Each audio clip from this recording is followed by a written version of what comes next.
Olá, muito boa tarde para você que nos acompanha, sejam todos muito bem-vindos ao Da Hora dessa segunda-feira, dia 17 de abril. Claro que hoje a gente vai deixar você de casa por dentro de tudo que acontece no mundo da política. Vamos falar sobre saúde, economia, assuntos internacionais e muito mais. Tudo isso depois da nossa abertura.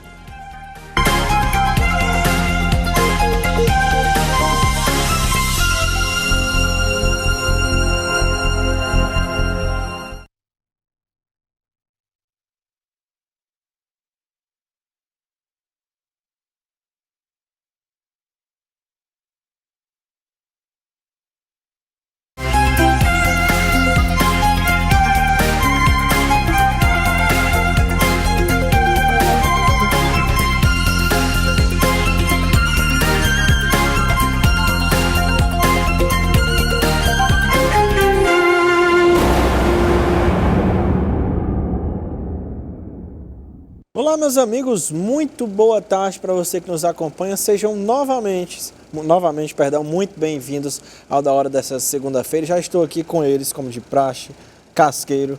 Seja muito bem-vindo novamente. De novo, eu e você aqui, fazia um tempinho que você estava fugindo de mim. E vocês quiseram fazer eu queria falar com você que está nos assistindo. Agora é hora de desligar todo mundo, botar aqui na TV União, participar do programa Da Hora. Ele só esqueceu de mandar um abraço para mim, que eu disse a ele que eu era Leão. E o Leão ganhou do Ceará, foi campeão cearense. Aí eu tô cobrando ao vivo dele, porque ele esqueceu do Casqueiro. Vai lá mandar. Hoje eu vou mandar. Meu, fica aí, não saia não, que o programa hoje tá quente, hein? Sentiu saudade de mim, eu também senti saudade de vocês. Estamos com ela, Rochelle Roldão. Tudo bem, Rochelle? Como é que foi de final de semana? Foi muito tranquilo, sempre um prazer estar ao lado aqui de vocês dois aí de Ceará. Eu não tô entendendo, um de preto, outro de branco. Casqueiro aí, que é vozão. Vixe. Você, vozão, quarta-feira, hein? Que nós vamos estar narrando o jogo do vozão lá na Arena Castelão. Vai ser puxado, inclusive amanhã e quarta a gente vai falar um pouquinho da operação de segurança que a polícia deve montar aí ao redor da Arena Castelão, porque a gente sabe, jogo com lotação máxima, mexe com o trânsito da cidade inteira, não tem para onde correr, porque como o pessoal brinca, né, quando tem jogo de lotação máxima, todos os caminhos levam à Arena Castelão, e não é brincadeira, é verdade. Então, claro que a gente vai trazer isso para você. Rochelle, hoje, segunda-feira, a gente celebra o quê? Então, nessa segunda-feira, dia 17 de abril, comemora-se o Dia Mundial do Hemolífico, também conhecido como Dia Mundial da Hemofilia. A data foi criada para divulgar melhor a hemofilia e as suas implicações para quem sofre da doença, aumentando a conscientização da população em geral, reduzindo preconceitos e facilitando a luta pelos direitos dos hemolíficos. E comemorado também o Dia Nacional da Botânica e o Dia Nacional de Luta pela Reforma Agrária. Reforma agrária é muito importante, hein, Casqueiro? A reforma agrária é uma polêmica grande, hein? Se prepara aí, você que tem terra, que os homens do MST já disse que vai invadir. Mas já a gente vai falar sobre tudo isso. O programa hoje promete, não sai de casa não. Chama aí o vizinho, a mãe, a irmã, chama aí o marido, entendeu? E bota todo mundo na sala que o programa Da Hora hoje vai pegar fogo. É isso, e agora chegou a hora de você conferir a previsão do tempo para hoje e para os próximos dias. Olá pessoal, conforme previsto aqui pela FUNSEMI, ao longo do final de semana voltou a chover mais generalizado no estado. No intervalo entre as 7 horas da manhã de domingo e as 7 horas da manhã desta segunda-feira, choveu em aproximadamente 120 municípios. O maior registro até o momento em Santana do Acaraú, com 93,6 milímetros, seguido de Banabuiú, com 61,5 milímetros. Agora a previsão do tempo para esta segunda, terça e quarta-feira. Segunda e terça-feira ainda há previsão de chuvas em todas as macro-regiões. Os maiores acumulados deverão ocorrer no sul do estado, no Cariri, no período da tarde, noite de hoje, estendendo-se para a próxima madrugada.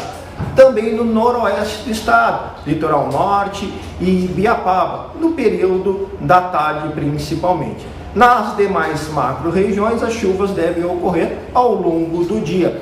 E já para a quarta-feira, há uma tendência de diminuição das chuvas com alta possibilidade de chuva isolada em todas as macro-regiões. As chuvas são causadas por áreas de instabilidades oriundas do Oceano Atlântico, conforme a gente olha na imagem de satélite, a gente vê bastante instabilidade de nuvens sobre o oceano, além de efeitos locais como temperatura, relevo e sistema de brisa. Para maiores informações, sigam a FUNSEMI nas nossas redes sociais ou acesse o site da FUNSEMI. Até mais. É isso, a gente sempre traz aqui essa previsão da FUNSEMI, claro que às vezes foge um pouco dessa previsão, né? Hoje, por exemplo, o dia começou ensolarado, depois muita chuva. Outra coisa importante, Casqueiro, Rochelle, ele soltou a previsão aí de quarta-feira, que justamente tem o jogo da final da Copa do Nordeste, em que ele disse que esse volume de chuva deve diminuir. Inclusive hoje...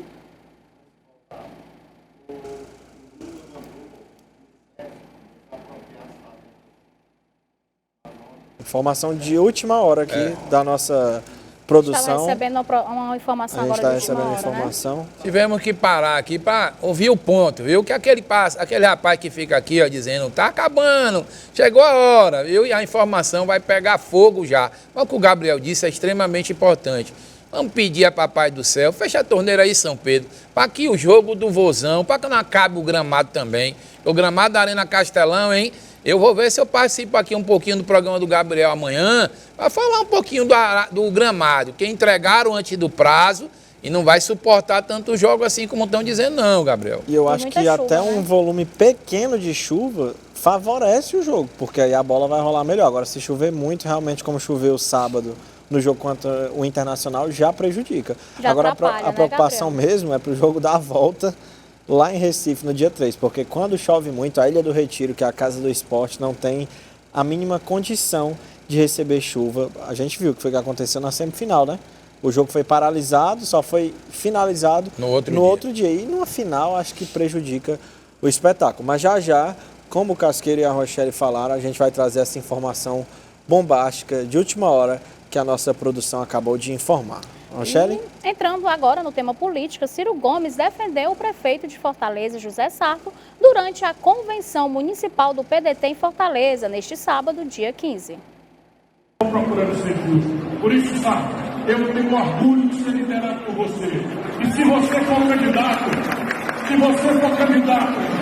à reeleição, como eu gostaria que você fosse, eu vou ser um cabo eleitoral que vai sair lá da pedra.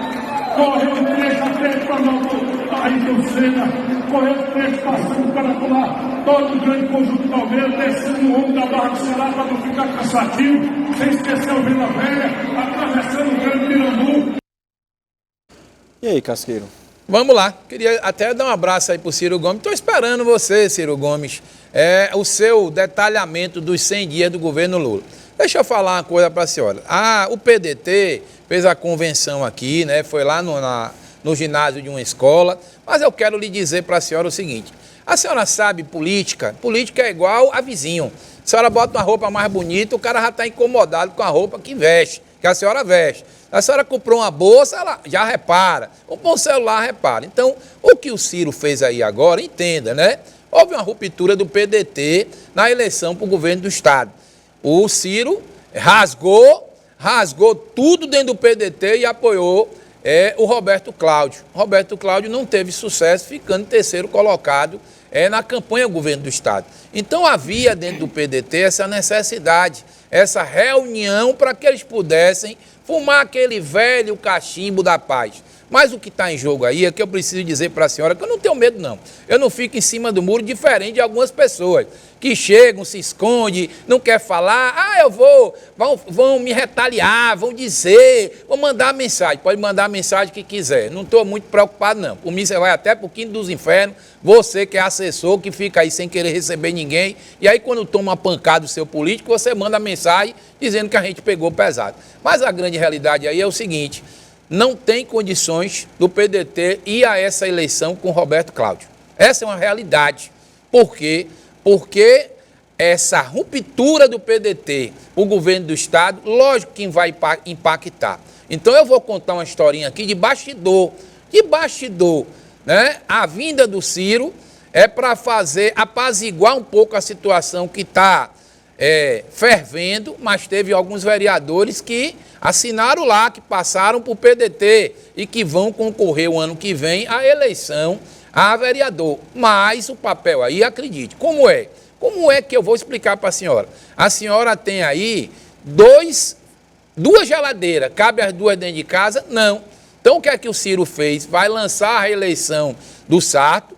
O Cid, todo mundo já sabe que ele não deve vir a senador da República em 26, e a troca é o quê? Roberto sossega um pouquinho, trabalha nos bastidores para a reeleição do Sarto, e aí sim, Roberto Cláudio pode vir como candidato do PDT ao Senado em 2026. Mas isso aí tem muita poeira para passar, tem muita água para passar debaixo dessa ponte, tem aí que arrumar a casa, tem que passar uns panos aí para ver como é que a coisa fica, Rochelle e Gabriel.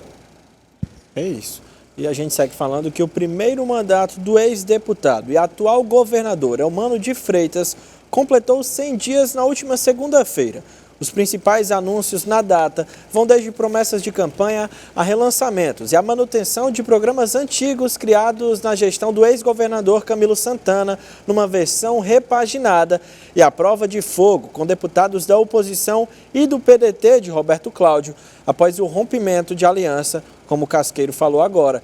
O governo Eumano iniciou seu governo com aumento de impostos, cortes em incentivos fiscais e aumento na arrecadação, ao receber cheque em branco de deputados da Assembleia Legislativa.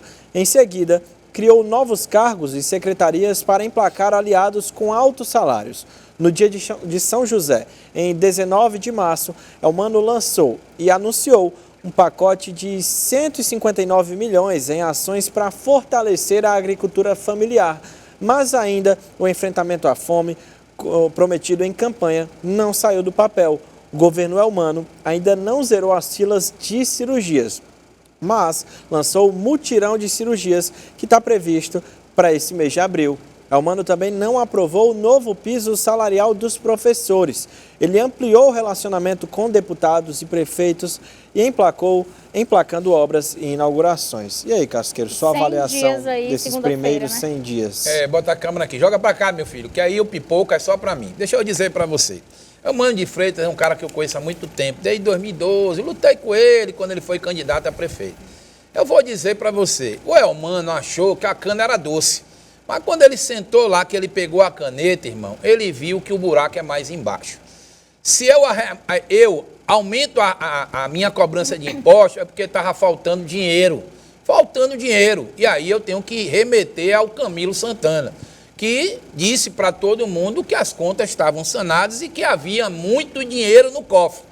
Mas o Eumano deve ter chegado lá, teve aquele período de transição. O que é período de transição? É quando a senhora larga o marido, arranja outra e quer conhecer como é a pessoa, a família dele. É por isso que eu estou lhe dizendo. Então o Eumano chegou no governo e o Eumano foi lá para ver as contas e percebeu que havia uma necessidade. Agora veja o que é esquerda, o que é direita, o que é oposição. Como eu digo todo dia, não é por mim, não é pela senhora, não é pelos seus nem pelos meus. Nós tivemos um aumento de 12 regionais na prefeitura na época do Roberto Cláudio. O pessoal da esquerda meteu o cacete. O pessoal que era da oposição. Quando chegou agora, o Eumano aumentou os cargos. Aí aquele pessoal que era a oposição do Roberto Cláudio passou a ser a defesa do governador. E eu tenho que ser bem sincera. Uma eleição, minha senhora, não se ganha com conversa. Não se ganha com blá, blá, blá. Eleição se ganha com acordos políticos. E acordo político é o quê? Como é que eu vou lhe apoiar? Lá na frente eu lhe cobro. Lá na frente eu te cobro. É mais verba para o município, é receber os prefeitos. Muitas vezes, olhar para o deputado e dizer, deputado, como é que as coisas podem se encaixar? Mas também eu queria pedir ao Eumano que faça aí, chama um pastor, chama um padre, faça um ato ecumênico, chama aí um candombleceiro, um pai de santo, porque eu vou dizer, meu irmão, o Camilo passou 8 anos, não teve tanta chuva, não teve tanta coisa. Meu irmão, o negócio aí foi meio carregado pro seu lado. E o Eumano, como eu disse aqui, mandar um abraço aí pra Martinha no Sim de Saúde. Ei, Martinha, escuta, o piso não saiu, bebê. Sim, o piso não saiu. Não. E aquele que fez o amor ainda não reconheceu. Então, o que eu espero do Eumano é o seguinte. Eumano, ele teve uma postura de tirar incentivo, mas quando ele sentiu que ia perder, isso aí mostra o tamanho da dignidade desse governador. Ele deu um passo atrás, que não é fácil não, hein? Político dá um passo atrás, admitir que ele deu um passo errado, porque ele não vai publicamente, você não vê em emissora nenhuma dizer o governador errou. Não, ele errou. E ele aí deu um passo atrás para gerar emprego e renda. Ele agora foi para a China. Vamos esperar aí, porque dessa visita lá da China, eu vou lhe dizer com toda sinceridade, para mim só vai trazer coisas produtivas para o Ceará, porque para o Brasil eu tenho muita desconfiança. Agora, temos que cobrar e dizer a você que é eleitor do Elmano, que Elmano não é governador do PT, Elmano é governador do estado do Ceará. Elmano tem que sentar, dialogar com todo mundo. Agora, lembre-se, se eu chamo a senhora para dentro da minha casa e a senhora vem me ajudar, tem uma hora que eu tenho que lhe retribuir. E política é isso, né? Ele sentou, pediu apoio, ganhou no primeiro turno e agora está pagando a conta. Então, no primeiro ano para o segundo, essa conta ainda vai pagar. Veja que muitos deputados eleitos viraram, veja aí, hein? Viraram secretários, para quê? Para que os que ficaram na suplência assumissem o cargo. Essa é a conta que se paga na política de manhã, de tarde e de noite. É isso. E a justiça beneficia um dos maiores traficantes do Brasil, André do Rap. Difícil até de acreditar. O André do Rap foi beneficiado por uma ação do Superior Tribunal de Justiça. Para o ministro do STJ, a ação da polícia foi ilegal. O que aconteceu? Em 2019, os investigadores foram até a casa de um dos líderes do PCC, que é o André do Rap, para prendê-lo. E, de fato, ele foi encontrado e preso em Angra dos Reis, no Rio de Janeiro. E, segundo a decisão do ministro, a polícia apreendeu bens do André do Rap sem ordem judicial, o que é ilegal. Com isso, a polícia terá que devolver para o criminoso, que continua foragido, um helicóptero que hoje é usado pelo governo de São Paulo para transporte de órgãos, 33 celulares, uma Porsche, um iate e 2 jet skis. É a segunda vez que André do Rap recebe benefícios da justiça. Há 3 anos, o ministro do Supremo, Marco Aurélio Mello, soltou o traficante com o argumento que a pena dele não havia sido revista dentro do prazo legal de 90 dias, o que excedeu o limite estabelecido pela lei. E aí, Casqueiro, antes da gente ir para a nossa pausa, um rápido comentário sobre... Vamos lá, bem rapidinho, para ser prático. Filho de pobre apodrece na cadeia. Quem tem dinheiro e tem amigos não apodrece na cadeia. Porque, para mim, com todo o respeito que eu tenho a esse ilustríssimo magistrado, está errado. Porque você devolver a alguém uma lancha, um carro importado, jet ski, ele comprou com o quê, doutor? Me explique, pelo amor de Deus, o helicóptero. Eu queria até pedir ao magistrado que revisse a decisão, porque, para quem não sabe, esse rapaz faz parte do PCC, Primeiro Comando da Capital. O helicóptero estava sendo usado em São Paulo para transportar órgãos para pessoas que fazem transplante de órgãos, né? Ele pegava o órgão, levava para o hospital. Aí a justiça mandou devolver. Aí eu fico a me perguntar, qual é o país que a gente tem que acreditar? Qual é a justiça que eu tenho que acreditar? E olha que eu sou formado em direito.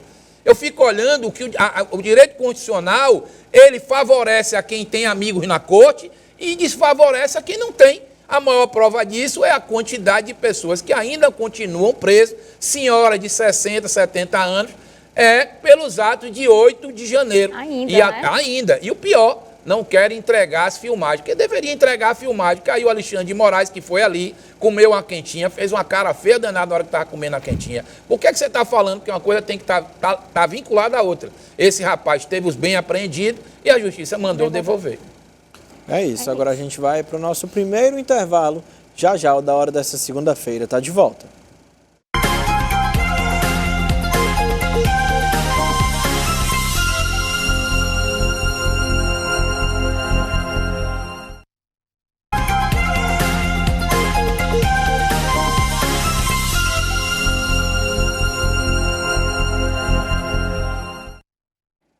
O da hora dessa segunda-feira está de volta. Agora a gente vai falar de um tema que gerou polêmica no último final de semana, porque numa visita à China, o presidente Lula falou sobre a visão do Brasil para a paz na Ucrânia e voltou a comentar a ideia de criar um grupo de países aos moldes do G20, o grupo das 20 maiores economias do planeta, visando intermediar o fim do conflito. Lula também criticou a postura dos Estados Unidos e da União Europeia diante da guerra, frisando que é necessário parar de incentivar a guerra, fazendo menção ao envio de centenas de bilhões de dólares em armas para o campo de batalha, como tem ocorrido desde março do ano passado. Tem uma tese que eu já defendi ela com Macron, com Olaf Scholz da Alemanha, com Biden, e ontem discutimos longamente com Xi Jinping. Ou seja, é preciso que se constitua um grupo de países dispostos a encontrar um jeito de fazer a paz. Somente quem não está defendendo a guerra é que pode criar uma comissão de países e discutir o fim dessa guerra. É preciso ter paciência para conversar com o presidente da Rússia, é preciso ter paciência para conversar com o presidente da Ucrânia, mas é preciso, sobretudo, convencer os países que estão fornecendo armas, incentivando a guerra, a pararem.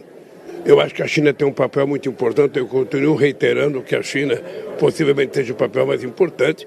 Agora, outro país importante é os Estados Unidos, ou seja, é preciso que os Estados Unidos parem de incentivar a guerra e comece a falar em paz.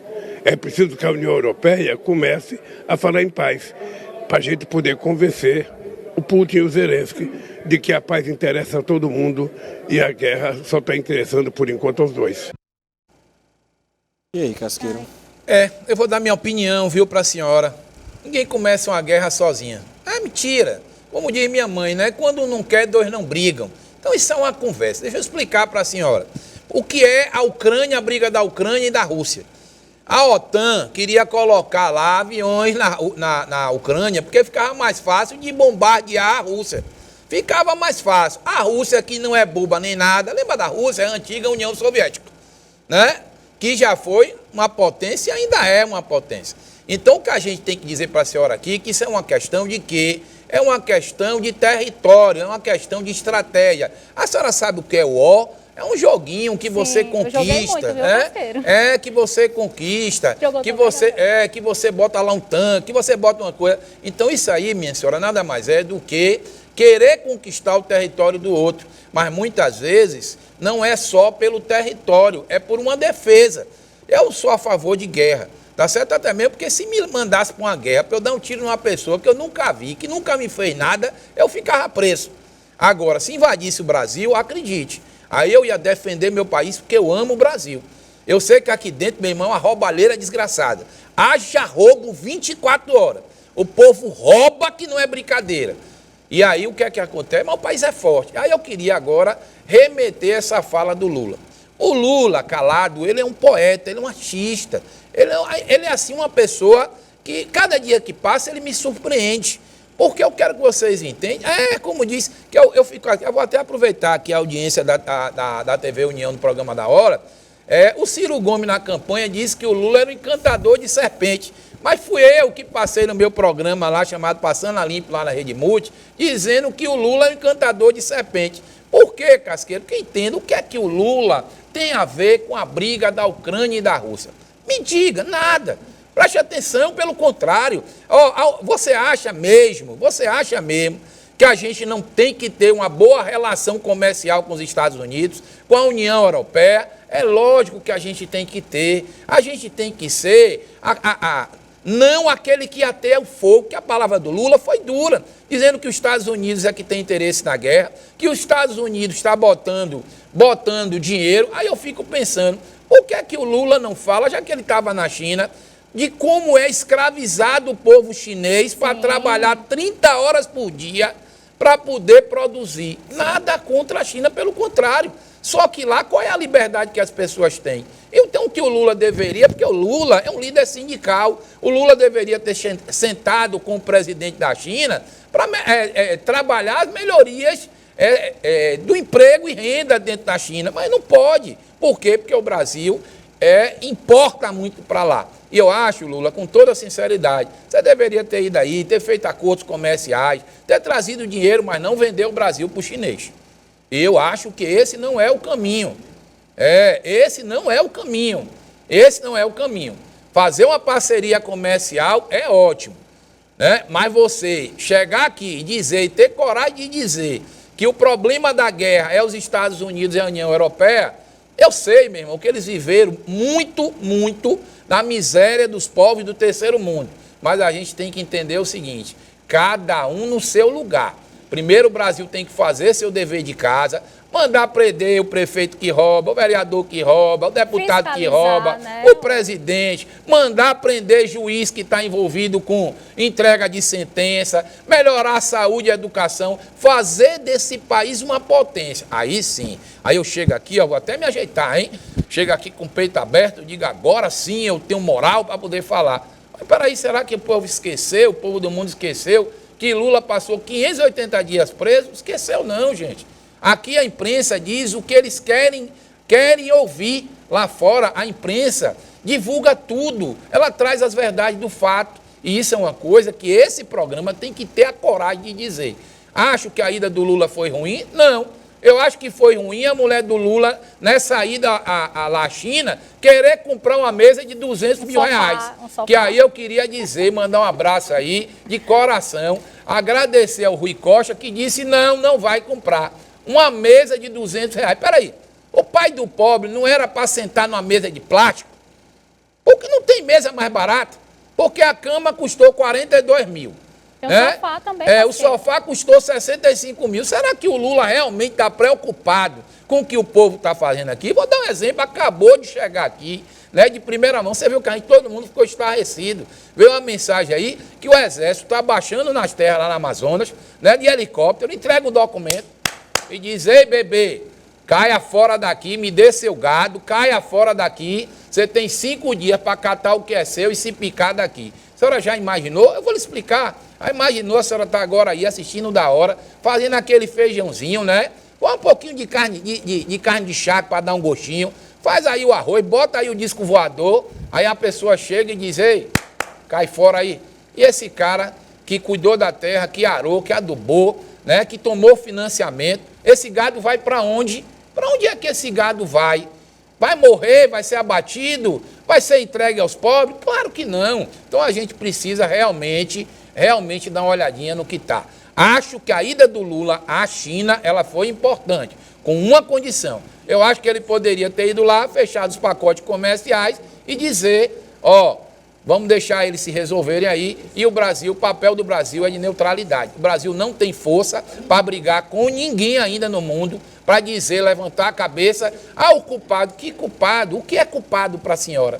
Porque é a mesma coisa de acontecer uma coisa para o seu filho, e a senhora olhar e dizer, meu filho é inocente. Dentro do seu coração, a senhora sabe que ele é culpado.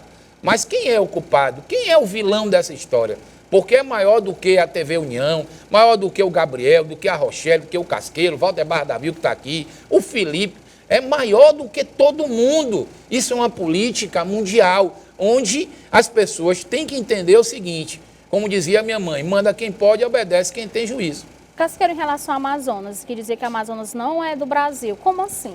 É a Amazônia. Que justificativa é essa? Eu vou dizer que o Brasil é de todos, é de todos os países? Como assim? Eu vou dizer para você, Rochelle, o problema da Amazônia é que a Amazônia ela é rica em biodiversidade. Sim. Né? Acredite que se nós fôssemos um país que sangrássemos menos com desvio de recurso público, era para criar grandes laboratórios na Amazônia, vigiados. Aí eu sou a favor, porque ia se descobrir a cura de tanta doença que está ali dentro, né? Que está no mundo, porque eu vou ser bem sincero.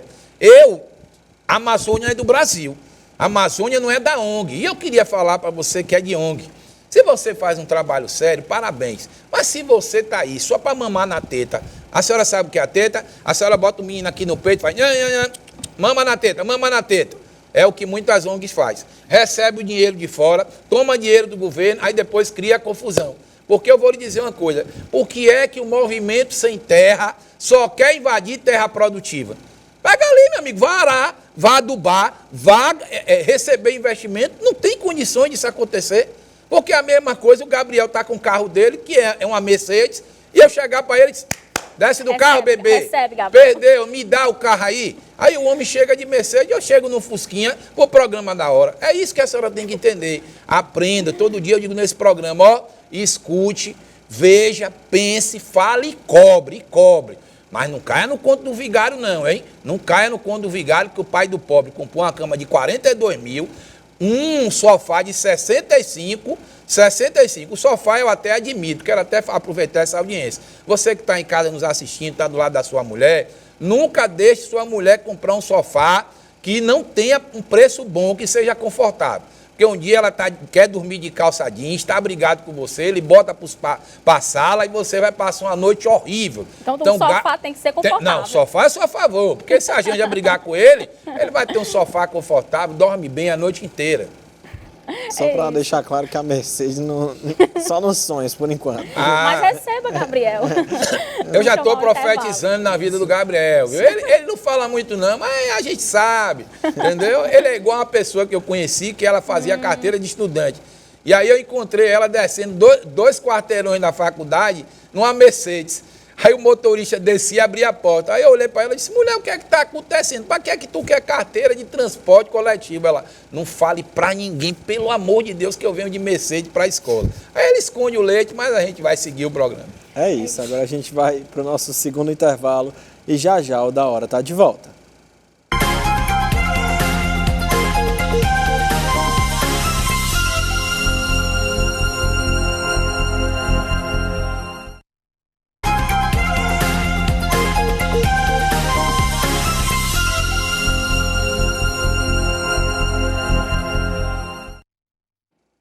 Estamos de volta com o Da Hora desta segunda-feira e continuando falando de política, o Partido Português Chega, que é uma das principais siglas políticas de Portugal, começou a divulgar uma manifestação contra a visita do presidente Lula ao país europeu. O petista vai desembarcar em solo lusitano em 21 de abril e, conforme o governo federal, a agenda deve... Só um momentinho. A agenda deve se estender até o dia 25 deste mês, por meio das redes sociais. A legenda partidária convocou a população para se opor à chegada do líder brasileiro. O ato conta com o apoio de ativistas políticos e personalidades de Portugal. E aí, Casqueiro? O que fala desse partido? Ele vai estar agora se manifestando? Portugal, né, agora em abril. Eu vou dizer para você com toda sinceridade, nós temos muito brasileiro em Portugal, né? O Lula teve muitos votos lá em Portugal, mas eu queria dizer para a senhora o seguinte, infelizmente, a gente não esquece o passado. Ninguém tem presente sem futuro, sem ter passado. E a história envolvendo Lula, eu até falei ontem, vou confidenciar uma coisa aqui para vocês. Ontem eu conversando com um grande jornalista do estado do Ceará chamado Júnior Pentecoste, eu disse a ele o seguinte, eu até esperei, né, depois que o Lula foi eleito, que o Lula viesse mais paz e amor, que ele viesse mais tranquilo, mais sereno, até mesmo pela dificuldade que passou. Mas aonde o Lula for, acredite, ele vai ser cobrado no mundo inteiro, porque o país se dividiu entre o Bolsonaro e se dividiu entre o Lula. Polarização. Né, houve aquela polarização, e essa polarização, ela não é sadia, mas a política do Brasil sempre foi assim, Aécio e Lula, Aécio, Geraldo Alckmin, Lula, Dilma e Aécio, Tucano e o PT. Né? Então, essa ida do Lula, o Lula tem que estar preparado, porque não é fácil. Entendeu? Eu fico imaginando como é que o Lula se sente, um cara que foi abraçado por milhões e milhões de pessoas, chegar no lugar, está sendo chamado de ladrão, de bandido, de corrupto, não é fácil, não é fácil. Então eu acho que o Lula está indo em Portugal, né? Ele ia até falar, porque tem um evento lá em Portugal, dia 21 de abril, que é feriado no Brasil, ele ia falar lá no parlamento, já foi colocado de lado e ele vai falar um dia depois, para evitar esse desgaste, porque é feio, queira ou não queira, ele é o presidente do Brasil, é o que eu digo toda hora. No dia 1º de janeiro de 2023, tomou posse Luiz Inácio Lula da Silva. Sem falar, Casqueiro, que os brasileiros já não são bem vistos lá em Portugal. Então, se tem uma manifestação dessa dimensão, né, chamando de ladrão, essas vaias, aí que fica mais feio ainda para nós brasileiros. Nós já não somos bem vistos, já somos vistos como desonestos lá, eles não confiam muito nos brasileiros, né? Então, assim, acaba que realmente fica piorar a imagem, né, da gente. Mas, Rochelle, eu queria até falar com a senhora. O povo brasileiro é tão trabalhador. Sim. O povo brasileiro vai lá para a Europa, lava banheiro, arruma casa, corta árvore. Barata, viu, Casqueiro? Mão de obra barata, tá certo? Se sujeita a uma jornada de trabalho, que ela paga em euro. Né? Então, eu sei que tem muita gente que vai lá, que faz aquele namoro virtual, né? Aquelas garotas que vão lá e acabam se relacionando com homens de dinheiro. Mas a gente tem que entender que toda regra tem exceção. Mas lá... O brasileiro é trabalhador, É difícil mudar a mentalidade deles lá, né? Mas a gente tem que pensar... A gente sabe da gente aqui, mas lá é a visão deles, como eles pensam. Você vai abrir uma empresa em Portugal, eles já ficam meio assim, o brasileiro abrindo uma empresa lá, entendeu? Já não confiam muito. Infelizmente, para quebrar isso é complicado, né, Casqueiro? Mas se você for olhar, vamos aqui olhar a história. O que é que Portugal fez na colonização do Brasil? Saqueou o Brasil. Saqueou, levou dinheiro, levou ouro. Pau-Brasil. Pau-Brasil, só que o Portugal fez uma coisa ainda pior. Pegou o que não prestava da corte portuguesa, botou nos navios e disse, vai lá para o Brasil. Então, se a gente tem algum ranço, né, vem também dos portugueses. E o que a gente tem que tomar cuidado aqui é o seguinte... É aprender também, quando esses caras chegam aqui, tratar eles não da forma que eles tratam a gente. Porque tem muita gente que vem ao Brasil fazer turismo sexual. Vem aqui explorar as mulheres. E isso a gente tem que realmente dar uma paradinha, olhar. Porque se você for no interior da Bahia, desculpe, vai lá em Porto Seguro, vai lá em Morro de São Paulo. Turista pode tudo. Em lugar nenhum do mundo as pessoas fazem o que fazem no Brasil. Não faz. Porque se você for fazer na Europa o que é feito dentro do Brasil, você vai preso. E você vai preso de verdade. Você viu das duas malas, das duas mulheres que foram trocadas? Elas ficaram quanto tempo presas? Mais de um mês, não foi? Da Alemanha, né? Na Alemanha. Graças a Deus, a Papai do Céu, elas conseguiram provar. Às vezes o constrangimento. Mas foi muita humilhação que elas passaram na Alemanha. Aqui talvez não passasse um alemão vindo para cá com essas malas, né? E é uma quadrilha dentro das companhias aéreas que a gente tem que ter cuidado em relação a isso. É uma realidade. Você que vai para o aeroporto, olhe sua mala, se você puder, bota um cadeado, faça alguma coisa. Que essas moças aí, o que é que acontece? Trocaram, elas embarcaram no Brasil, o cara pegou a etiqueta dela, tirou, botou numa outra mala com droga. Né? Quando chegou lá, era para o cara ter tirado da esteira, ter deixado a mala dela, que é o máximo que ela ia encontrar sem a etiqueta, e aí elas foram presas. Elas foram presas. E daqui que elas provassem, elas passaram bons dias presas na Alemanha. E o pior, né? Nem a Alemanha teve coragem de fazer um pronunciamento de um pedido de desculpa, que era o mínimo que poderia ser feito para essas duas moças. Mas elas vão atrás aí, em relação à indenização. Tem que ganhar uma boa indenização. E lá a justiça funciona, né? Lá a justiça funciona. Apesar delas serem inocentes, né, ô Casqueiro?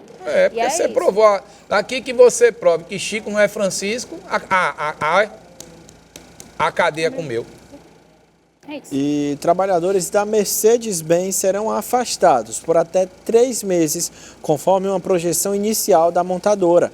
Ao todo, cerca de 1.200 funcionários da fábrica de São Bernardo do Campo, no ABC Paulista, serão atingidos pela medida. Anteriormente, a montadora já havia anunciado férias coletivas para 300 funcionários por 1 mês. Agora, a produção de caminhões da empresa será reduzida a um turno por 2 a 3 meses a partir de maio. O intervalo visa inicialmente evitar demissões em massa, como já tem acontecido em outras montadoras. A fábrica da Mercedes-Benz no ABC emprega cerca de 8.000 pessoas, sendo 6.000 apenas no setor de montagem. Olha aí, Casqueiro, querendo dar férias coletivas para não demitir, né? Na grande realidade é o seguinte, eu vou até trazer aqui um papo que eu tive ontem com um grande empresário do Ceará, que ele olhou o seguinte, né? A empresa está fechando. Está fechando porque não está dando lucro. Desculpe, eu vou discordar, gosto demais dessa pessoa, um cara que para mim é um mentor, entendeu? As empresas estão com medo de alguma coisa do governo. O que é que o governo deveria fazer de verdade? Chamar as empresas, assinar um documento dizendo que não vai prejudicar o empresário. Porque qual é o medo do empresário hoje? Vamos ser sinceros. Vamos aqui dar uma de bruxo. Vamos dar aqui uma de professor Pardal. A senhora investe na empresa, aí o governo olha e diz, a partir de agora eu vou dobrar sua carga tributária. A senhora de ver ter lucro, a senhora vai passar a ter prejuízo. Eu vou prender a sua poupança por 6 meses, porque eu preciso evitar o consumo. Pode acontecer, já aconteceu. Tem uma lei lá no Congresso que empata? Tem. Mas você tem que ter uma coisa chamada segurança. O que nós vivemos hoje é uma insegurança jurídica e uma insegurança econômica. Porque durante esses 100 dias, o que foi que o governo Lula fez? Aumentou impostos e esse aumento de impostos está impactando em quê? Nas empresas. Porque entenda, o empresário ele não quer perder. A senhora, vamos dar um exemplo aqui, para que a senhora está em casa que assiste a gente aqui ao programa da hora, com esses dois grandes jornalistas, o Gabriel e a Rochelle. Preste atenção. A senhora compra uma dúzia de banana por R$5. A senhora revende por 12, por 15. Aí, de uma hora para outra, a senhora passou a comprar por 12 e vai revender por quanto? Será que seu cliente paga a conta? Não paga. Então, esse medo aí das montadoras é o quê? Porque a economia não aqueceu, a economia não acelerou. Prejuízo, né, Castilho? Medo de tomar prejuízo. Mas o que mais me chama a atenção, sabe o que é? É que a senhora que gosta de jogar na Loto Fácil, na Mega Sena, na Dupla Sena, na Milionária, veja aí o aumento que o governo deu no jogo. Aí a senhora vai dizer, peraí, é um jogo, joga quem quer. Mas por que é que o salário mínimo não teve um aumento de 10%? Por que é que a Mega Sena, que era R$ 4,50, passou para R$ 5,00? É isso que eu não estou conseguindo entender. Vamos aí para os e-commerces, né? Eu tenho uma amiga aí, que eu vou até mandar um abraço para ela aí, tá certo? Minha amiga Marta, ela fez uma compra lá naquele negócio da Shopee. Eu não tenho negócio de dizer o nome, não. Não estou fazendo propaganda. Comprou R$60, veio 168 de imposto. Foi o que ela fez. Ela compra para revender e aí ela teve que devolver, deixar lá. Ela abriu mão do dinheiro porque ela não tinha como pagar o imposto. Você é a favor de tributar? Né? Sou a favor de tributar. Mas não esse tipo de tributação. Porque entenda, por que já que o Lula vai voltar agora, o Lula, veja, senhora, como a gente puxa uma coisa e traz a outra. O Lula falou que o papel dos Estados Unidos e a União Europeia era incentivar com dinheiro a guerra. Por que o Lula não chama os empresários e diz assim, vou lhe dar subsídio, vamos vender, vamos produzir aqui roupa. O Brasil é um dos maiores produtores de roupa do mundo, né? E vamos vender lá para fora e vamos fazer a mesma coisa. Vamos fazer com que você exporte, para que a gente possa aumentar aqui o emprego e renda. Então, essa montadora aí, olha o que é que ela fez. Ela deu a primeira licença, agora deu a segunda. Mas acredite, esses 8 mil aí estão com o coração batendo um pouco mais forte, com medo de perder seu emprego. É isso. E quantas porcentagens mais? Teve recibo aí de pessoas que compraram vou falar, não sei se pode falar da China. Pode. Aquele negócio da China é da China. Da China. Porque o pessoal da China, quando chegou aqui, tudo era 35. Agora é 55, 105, 95, 205. Então, meu amigo, o pessoal aprendeu que o brasileiro gosta de comprar. O brasileiro gosta de tomar uma cervejinha. E barato, né, Cacete? E barato. Pelo menos o pobre, né? E é isso. E nós vamos agora conferir as notícias do mundo através da Euronews.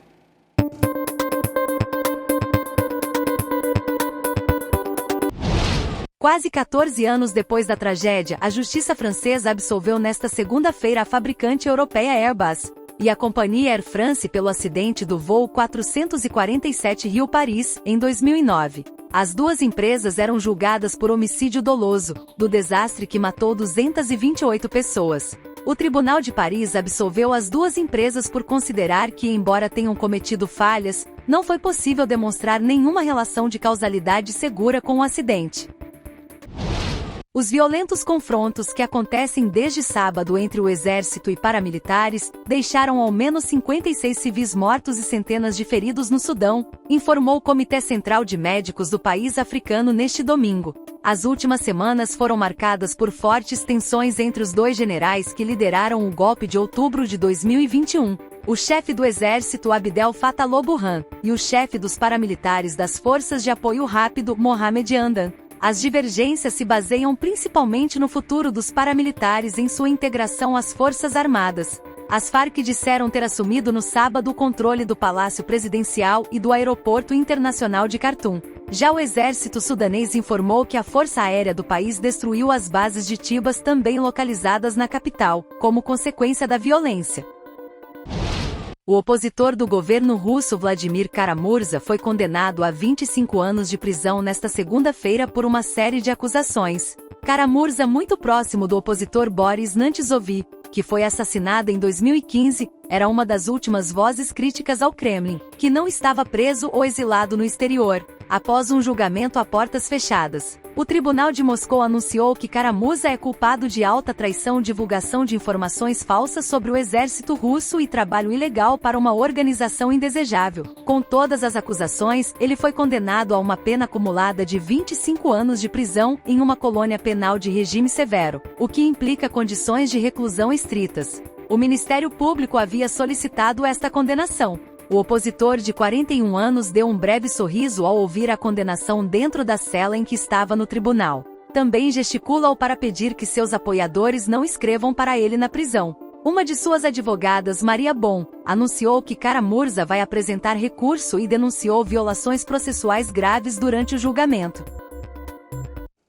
É isso, da hora dessa segunda vai ficando por aqui. Muito obrigado pela sua companhia. Antes de encerrar as nossas considerações finais, Casqueiro, muito obrigado pela sua presença.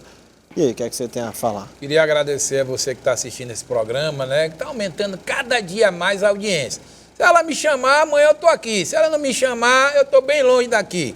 Mas eu tenho certeza absoluta que Papai do Céu sabe de todas as coisas. Fique bem, almoce bem. E 18 horas e 30 minutos, hein? Você tem um compromisso que é a reprise desse programa. E vá lá, almoce e fica aqui ligado, hein? Que daqui a pouco esse rapaz aí que disse que ia mandar um abraço pra mim. Seu alô. E um alô pra mim que eu sou tricolor. E hoje tem muita informação do esporte, hein, Gabriel? Muita coisa. Cheio de informação. E eu quero agradecer a sua presença, viu, Casqueiro? Você é sempre bem-vindo. Quero agradecer a sua audiência e amanhã nos encontramos aqui no mesmo horário. É isso, até já.